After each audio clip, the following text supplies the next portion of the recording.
Desde o primeiro uso devastador em 1945, as armas nucleares têm sido uma imensa fonte de medo ao redor do mundo. Por quase um século, vivemos conscientes de que nossos líderes mundiais poderiam nos arrastar para uma guerra nuclear, com uma destruição em uma escala nunca antes vista na história. E para compreendermos melhor como funcionam as bombas nucleares, primeiro precisamos dar um passeio pela história e nos perguntar: por que as bombas nucleares foram desenvolvidas? Em 1938, apenas um ano antes do mundo ser mergulhado na guerra, o cientista alemão Otto Hahn estava trabalhando em um laboratório em Berlim quando fez uma descoberta extraordinária: a energia nuclear. Ao dividir o núcleo de um átomo, a menor unidade de matéria conhecida no universo, Otto percebeu que uma quantidade imensa de energia era liberada. Quando a notícia de suas descobertas se espalhou, o presidente dos Estados Unidos, Franklin D. Roosevelt, ficou preocupado que os alemães pudessem utilizar essa nova energia para desenvolver uma superarma.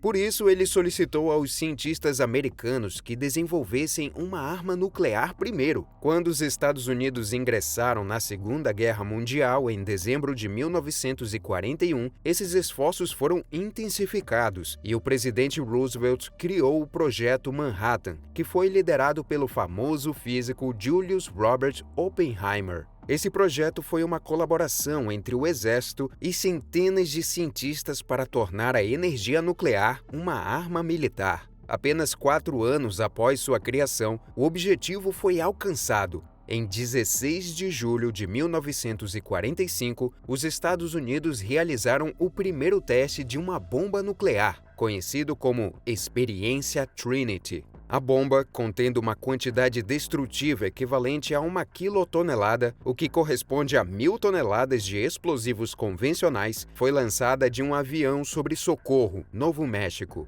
O exército americano ficou impressionado com a explosão resultante, que deixou a área tão irradiada que ainda hoje contém mais de 10 vezes o nível normal de radiação de fundo. Em outras palavras, foi um sucesso. Menos de um mês depois, os Estados Unidos utilizaram essa nova tecnologia cruel de forma terrível. Com a guerra quase chegando ao fim, mas o Japão se recusando a se render, o recém-empossado presidente Harry S. Truman ordenou o bombardeio atômico da cidade de Hiroshima. Quando a bomba Little Boy foi lançada, tudo mudou. O avião que a levava em 6 de agosto de 1945 chegou às 9h14 da manhã, horário local, pesando quase 5 toneladas. A bomba foi lançada sobre a Hiroshima. Apenas 43 segundos depois, Little Boy explodiu com uma força superior a 16.500 toneladas de TNT. A explosão nuclear instantaneamente vaporizou qualquer pessoa no seu centro, queimando o solo ao redor a temperaturas superiores a 3.800 graus Celsius e enviando uma onda de choque que atravessou prédios e obliterou a Terra por quilômetros ao redor. Foi um verdadeiro inferno na Terra. Uma imponente nuvem em formato de cogumelo se ergueu a uma altura de 6 quilômetros acima da cidade, bloqueando a luz solar para aqueles que estavam abaixo. No entanto, o imperador japonês Hirohito não se rendeu. Diante dessa situação surpreendente, Truman deu a ordem para o lançamento de uma segunda bomba, dessa vez sobre a cidade de Nagasaki. Essa bomba, conhecida como Fat Man, era ainda maior e mais poderosa do que sua predecessora. Apenas 3 dias após o bombardeio de Hiroshima, Fat Man foi lançada de um avião dos Estados Unidos e explodiu sobre Nagasaki, obliterando mais de 4 quilômetros quadrados da cidade. Uma segunda nuvem em formato de cogumelo surgiu e uma chuva radioativa desceu sobre qualquer pessoa que tivesse a infelicidade de ter sobrevivido à explosão inicial. Após ver tamanha destruição, o imperador Hirohito finalmente anunciou a rendição do país.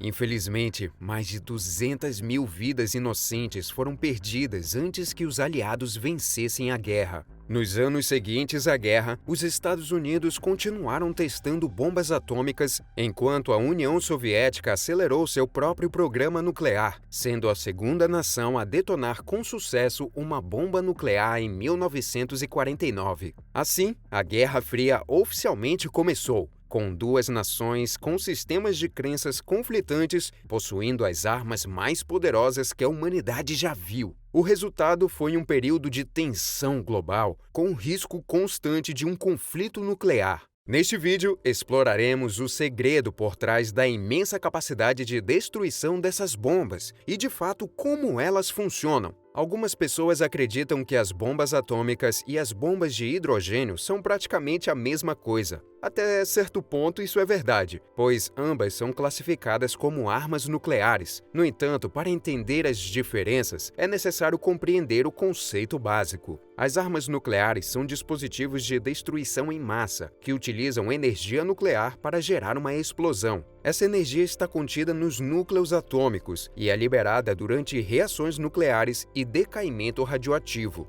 Então, se ambos os tipos de bombas usam energia nuclear, qual é a diferença? A principal diferença entre elas está na maneira como elas explodem. Vamos começar com uma análise da bomba atômica. Para obter a explosão nuclear, uma reação em cadeia da fissão de núcleos pesados deve ocorrer. Existem vários elementos pesados que são capazes dessa reação. Geralmente, o urânio-235 é usado em armas nucleares. Embora o urânio-235 seja radioativo, também existem outros isótopos, como o urânio-238 e o urânio-234. Simplificando, diferentes tipos de um mesmo elemento, mas apenas o urânio-235 pode produzir a energia que estamos procurando. Para obter a quantidade máxima de energia durante a explosão de uma bomba atômica, o teor do isótopo 235 no urânio deve ser de pelo menos 80%. Portanto, na produção de armas nucleares, o urânio é enriquecido ainda mais.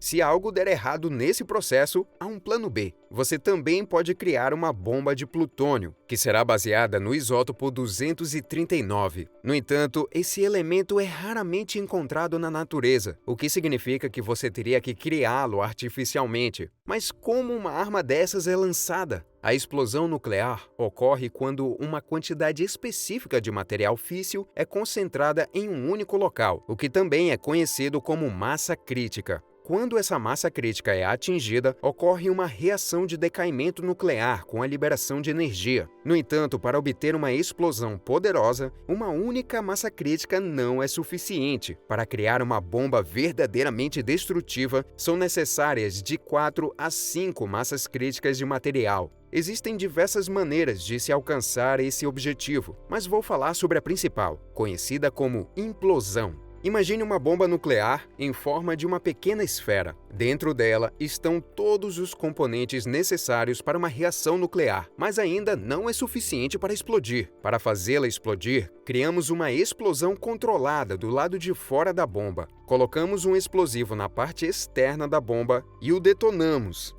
Quando a explosão ocorre corretamente, o espaço dentro da bomba começa a se contrair em direção ao centro, deixando o urânio ou plutônio mais denso, o que causa uma explosão nuclear. E foi assim que, na Segunda Guerra Mundial, a humanidade viu a primeira explosão nuclear da história. Tudo o que as pessoas viram foi uma luz cegante, seguida por completa escuridão e destruição. Era a arma mais poderosa já criada pela humanidade. Sua onda de choque transformou tudo ao seu redor em escombros. Por mais poderosa que essa bomba fosse, a humanidade desde então inventou uma arma que é centenas de vezes mais poderosa. Hoje, temos armas termonucleares, também chamadas de bomba de hidrogênio. Para lhe dar uma ideia de seu poder, se a bomba original de Hiroshima fosse lançada na cidade de São Paulo, ela destruiria intensamente tudo num raio de 1 quilômetro. Mas se uma bomba de hidrogênio fosse lançada lá, ela não apenas destruiria tudo num raio de 1 quilômetro, ela reduziria tudo num raio de 10 quilômetros a escombros. Seria o caos na Terra.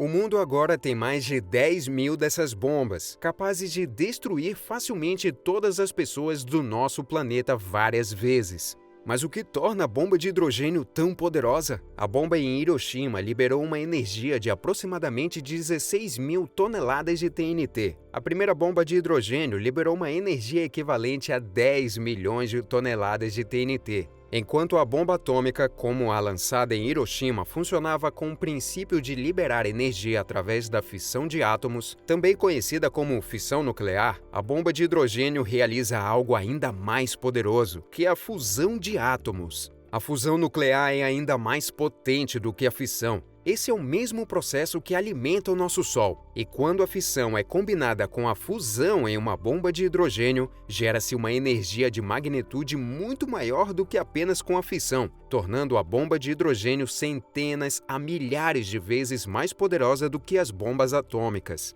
Mas como exatamente a fusão ocorre? A parte de fusão da bomba gera a energia ao combinar dois isótopos de hidrogênio chamados deutério e trítio para formar hélio. Ao contrário de um átomo de hidrogênio comum, que consiste em um elétron orbitando um próton, esses isótopos possuem nêutrons extras em seus núcleos. Quando esses dois isótopos se fundem para formar hélio, uma grande quantidade de energia é liberada, pois um átomo de hélio possui muito menos energia do que a soma das energias desses dois isótopos. Essa energia excedente é liberada durante o processo de fusão. Um dos principais desafios na criação da bomba de hidrogênio era conseguir trítio. Os cientistas descobriram que poderiam gerar trítio no local, dentro da própria bomba de hidrogênio, utilizando um composto que combina lítio e deutério. O resultado foi um pó seco, sólido e estável chamado hidreto de lítio, que é amplamente utilizado como combustível nas bombas de hidrogênio atualmente.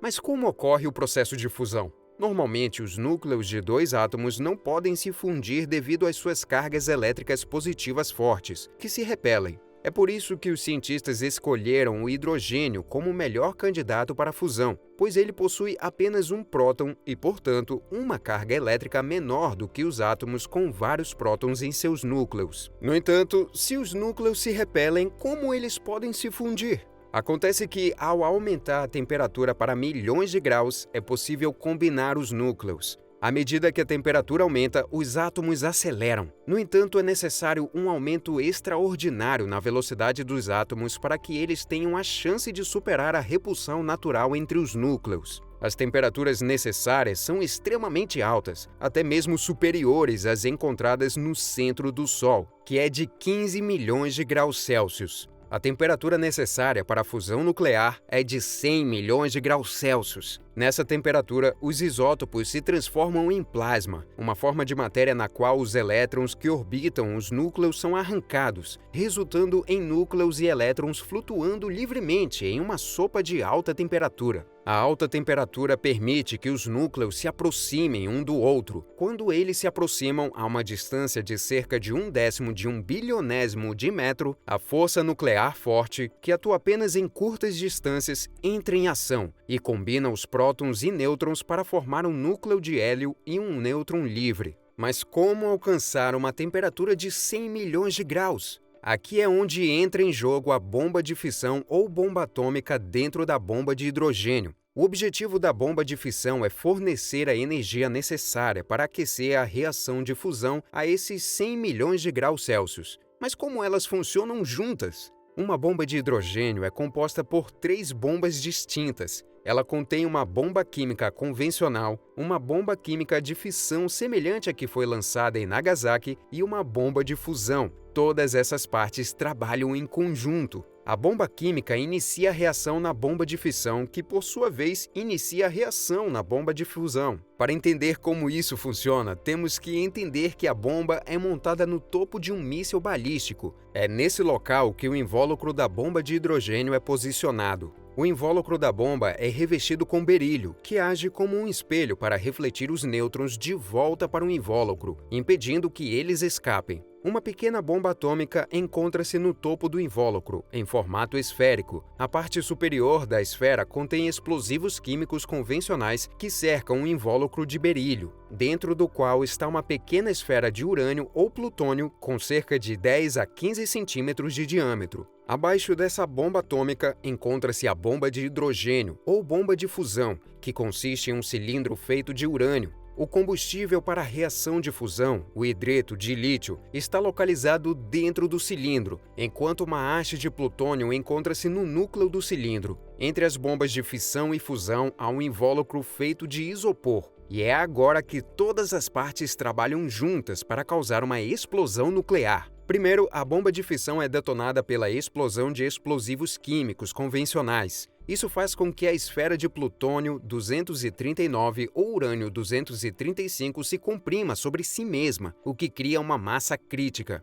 Esse processo inicia uma reação em cadeia de fissão nuclear, que resulta em uma explosão nuclear. A explosão de fissão gera raios gama e raios X de alta energia, que aquecem o isopor e o transformam em plasma. Esse plasma reflete nas paredes revestidas de berílio, concentrando sua energia no cilindro de fusão. Os raios X viajam à velocidade da luz, alcançando o combustível de hidrogênio mais rapidamente do que a onda de choque física proveniente da bomba atômica. Essa sequência é crucial, pois se a onda de choque chegasse primeiro, a bomba de fusão seria desintegrada antes de poder iniciar as reações de fusão. O calor e a pressão do plasma comprimem um cilindro de fusão, iniciando a reação de fusão entre o hidreto de lítio que libera trítio. O trítio e o deutério se fundem para formar hélio e mais nêutrons. Esses nêutrons causam mais reações de fissão no invólucro de urânio e na haste de plutônio. Esse ciclo de retroalimentação positiva de reações de fissão, fusão, fissão, fusão continua até que ocorra uma enorme explosão que despedaça tudo. Todos esses eventos acontecem em cerca de 600 bilionésimos de segundo. O resultado é uma explosão imensa com uma potência de 10 milhões de toneladas, 700 vezes mais poderosa do que a bomba de Hiroshima. Mas a explosão não é o único problema das bombas nucleares, e você provavelmente já sabe do que eu estou falando. Há algo além do caos e da destruição instantânea, algo que não pode ser visto com os olhos, impossível de sentir ou ouvir. Estamos falando da radiação. A radiação é um dos fatores causados como resultado da explosão de armas nucleares. E se você estiver por perto de uma bomba detonada, tenho mais notícias para você.